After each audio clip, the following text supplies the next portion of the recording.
Hello, and welcome to Mission New Arrival, Planning for Your New Baby, Module 2.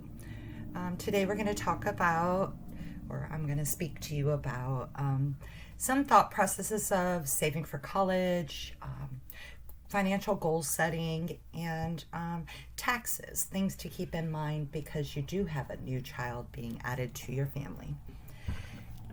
Again, I'm Dawn Allen.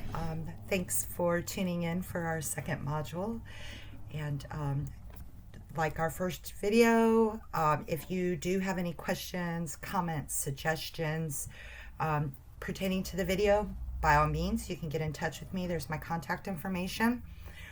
Also, don't forget that we do have personal financial counselors throughout USAREC. Each brigade has the PFCs assigned to them, so they are there as well to assist you in this process. Okay, so as I said, today we're gonna just touch on some goal setting, taxes, and saving for college. So the first time in my career that I did this briefing with a group of folks, I realized that not everybody wants to save for college for their children. What happened was, as I got to this slide, I briefed it, and I believe it was before I advanced to the next slide, I did hear a comment from the peanut gallery that nobody paid for my college. I'm not paying for theirs. They'll join the military and get their college paid for. I'm here to tell you that is one of the options, and there's nothing wrong with that option. What we're talking about today is just some things to keep in mind for those people who do want to help their children at college. College education is not cheap. When I went through, I graduated my second degree. It was in I think it was 2005, I got my master's degree. So it's been darn near 20 years since I had to pay for college classes. But even at that time, it was very expensive. I didn't have help through college. I was emancipated at age 19. Everything I was responsible for me from that point on. Actually, I was responsible for me prior to that. I was emancipated because the child support issue. Anyway, that's neither here nor there. I was financially responsible for myself in the eyes of the law at age 19. That benefited me when I did enroll in college because mine was the only income figured in on the FAFSA form and those things. So, you have a 19-year-old kid. I worked 2 jobs at the time and had my own cleaning business, so I worked a lot, but I still did not reach financial thresholds to remove grants and things of that sort. So, the emancipation benefited me on some level financially. But college is expensive, and it's gone up since I've not been in college. I've actually been shopping around, contemplating working on a PhD, and I may just decide not to do that. Be great to be Dr. Dawn. However, education's really expensive. I have 2 degrees that I do use, but I don't feel like, if someone values education, they understand how my education valued me. If they don't value education, then that is seen differently. So all in all, I say all that to say that I got an education for me. So it was my expense, it's my issue. It helped me as an adult. I've been able to obtain great employment because of it. Life is more secure. So those monies that I'm paying monthly still now to obtain that education many years ago was worth it to me. Okay. But school is more expensive. So I say all that to say, just be cognizant. Do the research.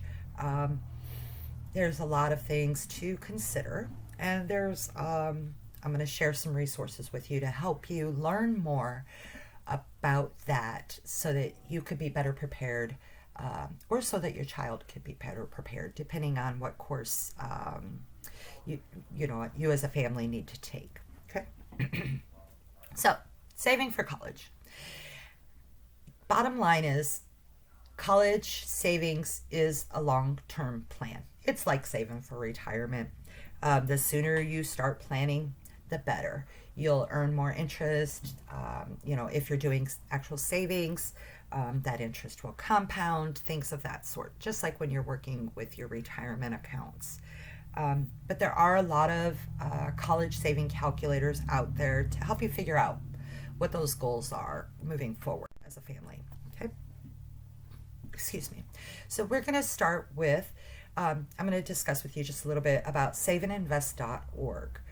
You literally, that's what you type in the address bar, and it will, when you click on For the Military on the homepage, it'll take you to this screen where you see college savings.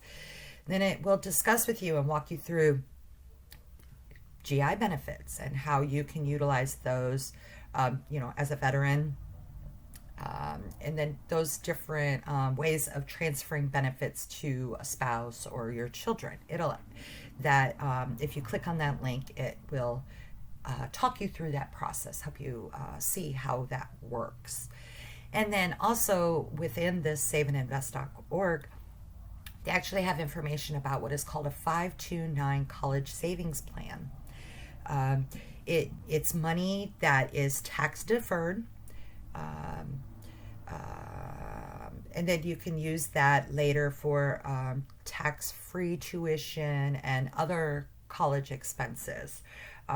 So if you click on that link, it will actually walk you through how that all works and what those things mean, and how the tax deferment or the tax-free tuition payments, how those things look, so that you can run numbers and see what if that's an option for your family. Okay, and then the big one for our discussion today is just the college expense analyzer. That is the one on the bottom. Okay.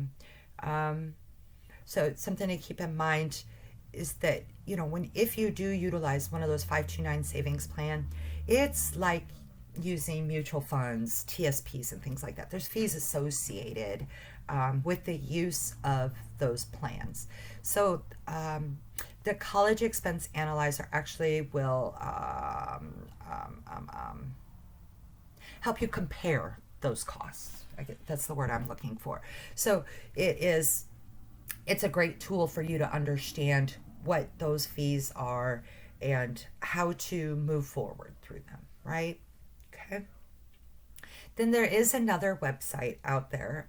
It is actually sponsored by FINRA, which are the financial, my brain won't find what it stands for, but they're the finance folks with the federal government. So they are an agency that they provide information to service members, and they do have information for civilians as well on how to save for college, additional information on those 529 plans, as well as how to figure out how much college may cost 18 to 19 years from now, because that is the big question mark. How much do I need to save? How do I even start planning for that expense? So if you go to tools.finra.org/college_savings, they also have a great web resource for you to learn more about saving for college. Now you may wonder, why? What does it matter? Why should I invest now? Okay. So, like I said on the previous slide, the earlier that you begin investing, and that doesn't matter, retirement, education, the better off you are as so far as saving money and earning money on that saved money. Okay. On that note, you are very, very, very much highly encouraged that before you start paying for your child's college, please make sure you have saved for your retirement. Okay? That is one of the reasons why you need to start investing now. Okay? If someone starts investing when they're young, straight out of high school, and you put $2,000 for 5 years away, and then let's just say that rate of return is 7%. If you do not withdraw that money and just let that interest compound over the next 47 years, you'll have $245,000. If you start at age 35, same numbers, $2,000. Oh, I'm sorry, we're going to change it a little bit. At age 35, investing $2,000 over the course of the next 30 years at 7% rate of return, they'll have only saved $188,000. There's an extra two there, I apologize. What that means, but that is because of that time that is left there so that interest can be compounded, and that's mainly the big earner at that point is the compounding interest. Okay, you can see that here. It kind of, well, it shows you, right? So the annual investment's $2,000 for both age groups. That 18-year-old person only put $10,000 aside, right? That was their total investment. That 35-year-old person, so 17 years older, they end up $60,000 total investment. Then when you look, the length of time that that money was invested for that 18-year-old, it'll be 47 years, once they reach age 65. For that 35-year-old, it will have been invested for 30 years once that person reaches age 65. And you can see the significant difference in interest earned because of the time in investment. So that is why I'm encouraging you to consider this now while your baby is still in the womb. These short-term, intermediate, and long-term goals. In order for it to be a effective and a good goal, right? In order for it to be a goal that actually works to your benefit, we need to make sure that it is a SMART goal. Okay? SMART goals, it's literally as outlined here on this slide. So a good SMART goal, let's say we have a long-term goal in about 5 years, we want to go ahead and buy a house. So we know that a standard FHA loan, we're going to talk FHA, not conventional, that changes things. And again, we have personal financial counselors out there in the field. You can give me a ring if it's within my wheelhouse. I'm happy to help talk you through that goal setting. You have resources, so use them. But let's say we're saving for that FHA loan on our first house, on a house.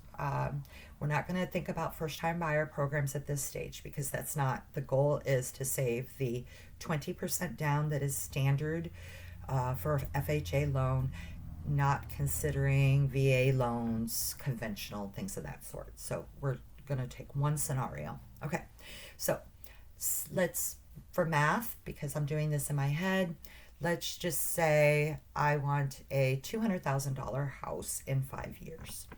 My needed down payment is 20%. Okay, so $200,000, 20% would be $40,000 down. So I know that I need to save $40,000 over the course of the next 5 years so that I have money to put down on a house.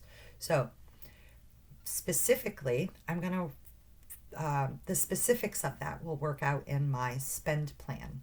Keeping in mind in Module 1, in my family, we do an annual spend plan that is broken down by months.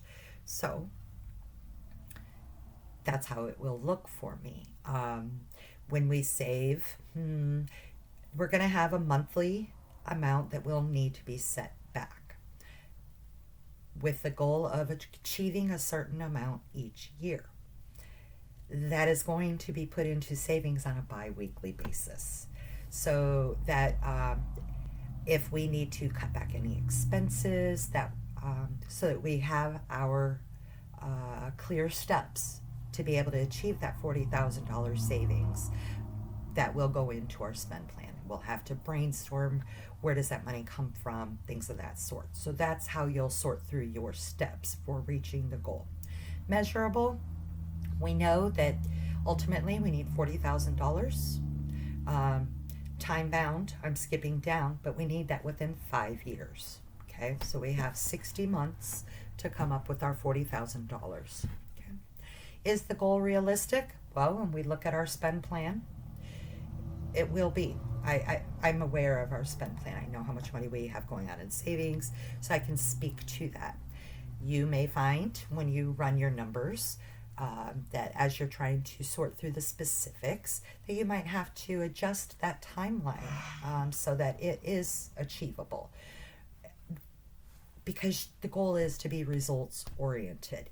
You want to, when you get at the end of that timeline, you want to have been successful without it being stressful, anxiety provoking, or feeling that you've done without for 5 years so that you can achieve that goal.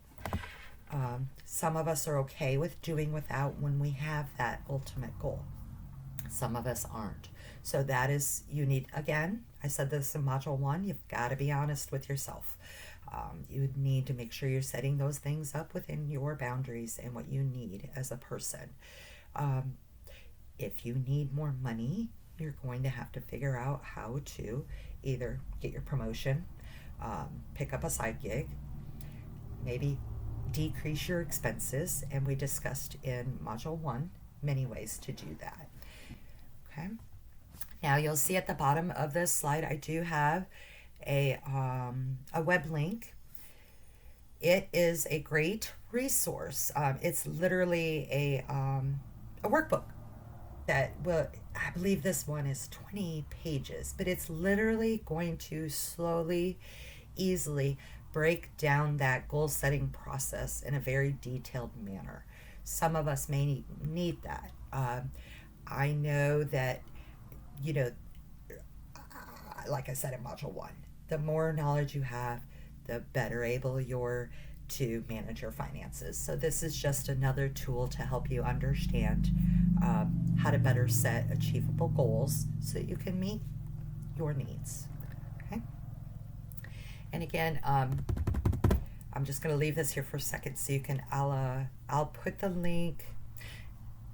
It should be in the comments section as well, so you can just click on it. Okay. So, why aren't you achieving your goals? Okay. As you'll know, as you can see, another Marge, a Simpsons reference. I'm a Gen Xer, so we grew up on The Simpsons, so I am very much aware that this happens throughout The Simpsons 20 plus years on TV. But this is from one of the episodes. Marge is obviously working on their budget and finding that there's too much going on out and not enough coming in. So once you discover that, you need to kind of figure out, why am I not meeting my goal? Okay. These are some very common reasons as to why. Procrastination happens to the best of us. Sometimes you're just having a bad day and maybe you're just not into it, right? It happens. The only way to solve that is to get on top of it. And, if you're procrastinating, odds are your plan isn't set up for you so that you can achieve. If it's something that works well for you and your family, you're going to be more likely to utilize it because you'll see what is at the end of the tunnel and you'll understand better how it's benefiting you now as well as in the long term. Okay. That just brings us back to the disorganized personal finances. A spend plan is your friend. Too much debt. We did discuss ways in Module 1 that you can work on, very generally paying down debt. At this point, I'm going to remind you again, we have our personal financial counselors out there with the brigades who can help you with your spend plan and coming up with a plan on whittling away at that debt. There are ways to do it. I have seen folks that had a lot of debt, and it did take time to sort through all of that and a lot of discipline, but they were able to do so. And they were able to do so and feel good about it. No savings. Your savings is going to keep you out of those emergency debts.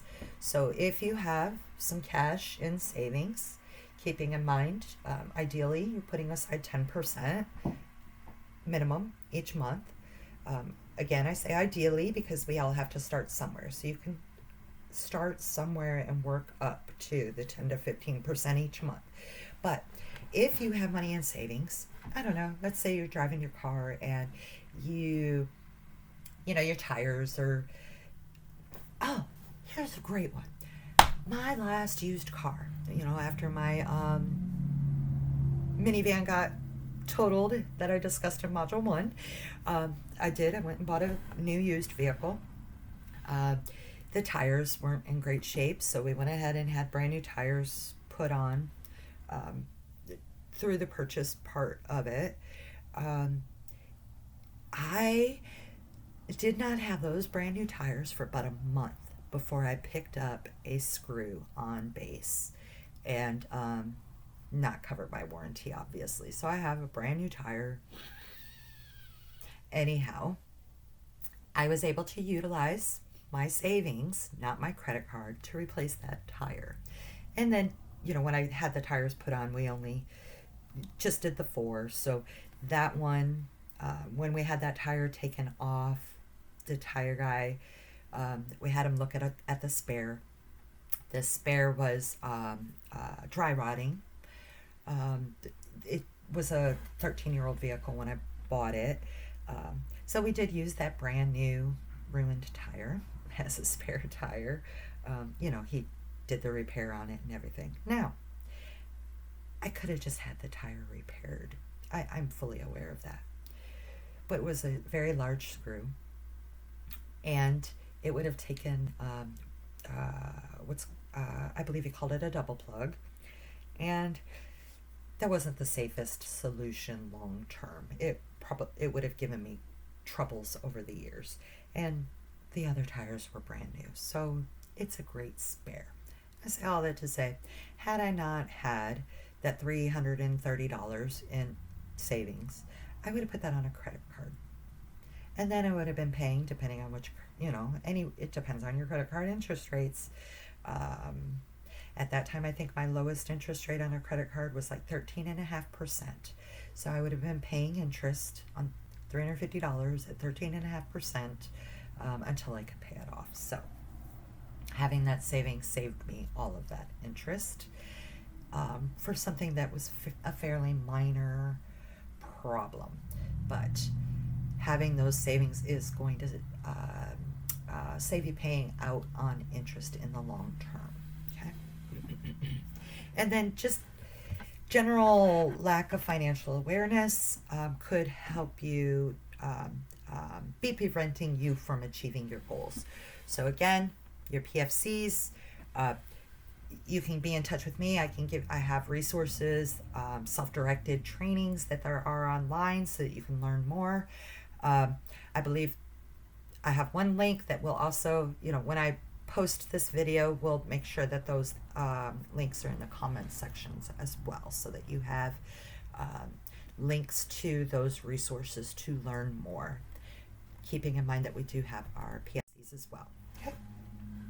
Some other things to consider because you're adding a new family member is that you're going to need to update any wills. You're going to have to designate a guardian. If you're dual military, you're going to have to do that family care plan. If you're single military, you're going to have to do that family care plan. Other things to remember: updating those beneficiaries for your TSPs, the SGLIs, any life insurance, your banks, things of that sort. Okay. And then for USEREX folks, big one, pay attention to your TRICARE. If you need that new family member on Prime Remote, you need to make sure that you get them enrolled on Prime Remote. That is your responsibility to opt in for the new family member into Prime Remote. The default for TRICARE, when you add the baby, if you don't specify Prime Remote, it's going to be TRICARE Prime. So if you have Prime Remote, you know why you don't want to have TRICARE Prime. So just don't forget to do that. If you need assistance on where you go to do that, just be in touch with your SFA and they can point you in the right direction, how you go about, the DEERS website, adding them to DEERS and all of those things. Okay? All right. That brings us on to taxes. Now, tax laws change yearly. It seems to be like every freaking year is a lot different. So that's just me not being a tax expert. So this section of it is going to be very, very generalized with your resources, and please use a tax consultant. If you're near an installation, okay, I'm going to go down my list, okay? New dependent, new baby will need a social security number. So don't forget to do that, or 10, depending on your situation. There are child care or child tax credits. There's also child care tax credits. So those are things you want to be aware of as you're moving forward and figuring out, your budgets and how they're going to affect your taxes. We discussed in Module 1, making sure you add them on your W-4 and how that might affect your tax, your take-home pay versus your tax return. And that was a very generalized conversation intentionally, because it's going to vary greatly depending on what tax bracket you're in, how many children you have. There's a lot of variables that I am not going to pretend that I'm totally well versed in 2021 on how that affects your taxes. That's why I say use a tax professional. Utilizing tax volunteers to help you prepare your tax return is not a bad thing, but remember, they're volunteers. You need to make sure that you understand what you're looking at. I've heard some horror stories in using volunteers through the years. So just knowledge is power. Yep. Through Military One Source, they actually have tax assistant services as well. So you could try to utilize that as a resource too. Military One Source has lots of great resources. So there's no reason to fly blind for your taxes. Just my big one is, just be aware of what your responsibilities are with the addition of a new family member, and that it is going to affect your taxes in one way, shape, or form. Okay. Keep mention Module 1, reiterating here. Maybe I didn't. Anyway, as I stated, you should be able to change your tax withholdings on your W-4, which will reflect a new exemption. Could mean more money in your paycheck. Could mean a smaller tax refund. Could also mean that you might owe taxes at the end of the year. So that's why I recommend that you speak to a experienced tax consultant. Okay. Or you're one of the PFCs as well. You have those resources, and don't forget, Military One Source also has a tax assistance program. Okay, you can also navigate to irs.gov and they have a W-4 withholding calculator to allow you to process through how that might affect your income and tax liability each year. Okay. Now, here for the 3rd Recruiting Brigade, these are your PFCs, their contact information. Anyone outside the 3rd Brigade, please just get in touch with your SFA. They will have that information on how to get in touch with your PFCs.